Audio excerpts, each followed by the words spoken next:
আচরণবিধি প্রতিপালন এবং নিশ্চিতকরণে এক্সিকিউটিভ ম্যাজিস্ট্রেট নিয়োগের ব্যাপারে আমরা সিদ্ধান্ত নিয়েছি। প্রাথমিকভাবে তফসিল ঘোষণার পরের দিন থেকেই প্রত্যেক উপজেলা বা থানায় 2 জন করে ম্যাজিস্ট্রেট কাজ করবেন।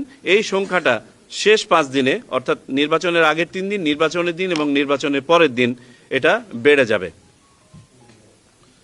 নির্বাচনী এলাকায় সব ধরনের অনুদান, ত্রাণ ইত্যাদি বিতরণ সম্পর্কে যে নিষেধাজ্ঞা, সেই সংক্রান্ত পরিপত্র যথাসময়ে জারি করা হবে।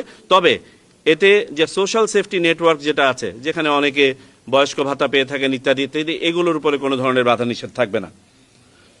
বিভিন্ন ধরনের পরিপত্র যেগুলো জারি করা হয় সেগুলো আজকে প্রাথমিকভাবে দেখা হয়েছে, এগুলো as a matter of routine জারি হয়ে যাবে। প্রচার সামগ্রী অপসারণের ব্যাপারে আমরা যেদিন তফসিল ঘোষণা করব, সাথে সাথে 48 ঘন্টা সময় দিয়ে সব ধরনের প্রচারণা যেগুলো রাজনৈতিক দলগুলো ইতোমধ্যে করেছেন এবং ঝুলিয়েছেন, এগুলো সরাতে হবে এবং এগুলো না সরালে যথাযথ ব্যবস্থা গ্রহণ করা হবে নির্বাচনী আচরণবিধির আওতায়।